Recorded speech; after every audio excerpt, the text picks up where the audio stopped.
Hi, today's lesson is going to be on running shoes. Before you start any training program, I highly suggest that you get fitted for a good quality shoe. Some people think it's okay to go to the local Dick's Sporting Goods or Foot Locker and get the cheapest shoe, $30. Cute, right? But let me tell you, it's not going to work. You're going to end up getting blisters. You're going to end up having an injury in the long run if you're not getting a shoe that is right for your foot. When you go to the local running stores, they'll put you on a treadmill and they'll watch your gait. They'll analyze your feet and they'll see what kind of foot stride that you have. So in saying that, some people overpronate. So some people turn their foot inwards. That's me. I overpronate. So I'm in a stability shoe. Some people oversupinate, so they roll their foot on the outward. Some people are neutral, so they're just very flat-footed.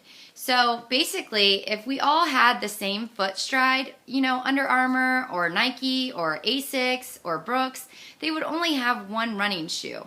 But most of these shoe people have like a million different shoes for all the different foot strides that we have. So it's highly important that you get fitted in the right shoes. So go to a running store.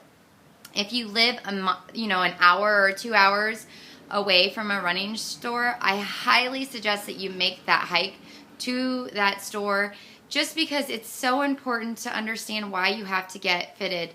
Get fitted in the right shoes so you are equipped and are ready to run without injury. Another key for me is the shoebox. This was a rookie move that I made when I first started running. My first 10K, I am a size 9 foot, but I was running in a size 9. Little did I know that your foot swells, and when you're running that long, which was 6 miles, your feet go back and forth, back and forth. Well, I had no room for sure, I had some room in between the edge of my foot when I'm standing, but when I'm running, I was running right into the edge, which was causing bloody toes and all that stuff. I wasn't able to wear tennis shoes for almost a week and a half after that run because I was in so much pain, so many blisters and all that. So it's highly important that you have enough room in your shoebox. So this is the shoebox that I call.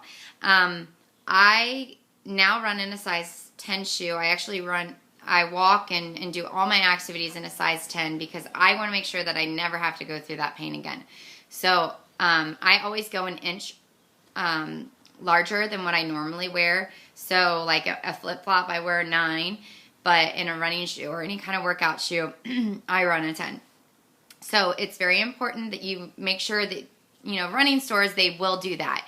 But let's say you can't get to a running store, make sure that you're getting a large enough shoe for your feet to swell and for your feet to move around. Also, when you are running, make sure you're not tightening your shoe so tight that when your feet do swell, you're going to have hardly any room in there. So I don't tie my shoes as tight, but I tie them enough that I don't feel like I'm falling out. Another thing is retiring your shoes. When do you retire your shoes? Well, it says usually about 500 miles you retire your shoes. I seem to retire my shoes after 400 miles. So these shoes are well over its life, and I should have retired these a long time ago, and that's probably why I'm dealing with an injury. So I normally would say if you're running or training for a marathon or half marathon, I'd say 400 miles because you want to make sure that you have the best shoe to make sure that you don't have an injury right before a race. Some marathon runners get 2 pairs of shoes or even 3 pairs of shoes, and they alternate them in and out during their training process. But you never do anything new before a race, like the week before a race, and we'll get into that later on. So basically what they'll do at the running stores, they'll give you a bunch of different shoes to try. They might give you an Asics, a Nike, an Under Armour, a Brooks, or any running shoe. They might give you like 10 pairs to try on. Try all 10 pairs on.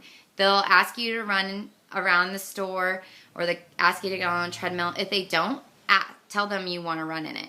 It's highly important that you're running around making sure that the foot feels comfortable in there. There's no sliding. There's basically, you want to feel like you're running on clouds. Who doesn't want to run on a cloud, right? If you're running 26 miles. So that is very important, is make sure that you actually run in the shoe at the store.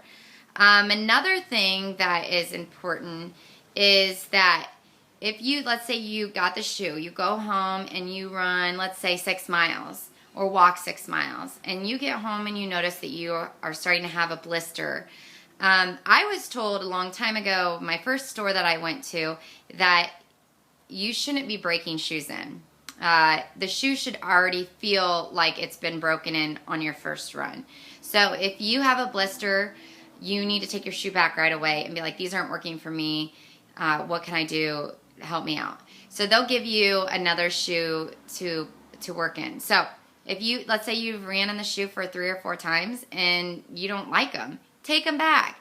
These are the most important thing about a shoe is that it is fit properly and it works properly for you. You don't want to be training in a shoe that you do not like for 3 or 4 months, and then on race day you're like, dang, I wish I would have changed out. This is the most important piece of equipment that you are ever going to have as a runner or a walker. So it's so important that you spend your money wisely on this. I'm telling you, these shoes are $150, and of course I'm going to spend $150 on a pair of shoe that helps me get to the finish line healthy and happy. So those are my tips. Make sure you go to your local running store. Make sure you ask questions, and make sure that you run healthy. Happy miles, and hopefully I will chat with you all soon.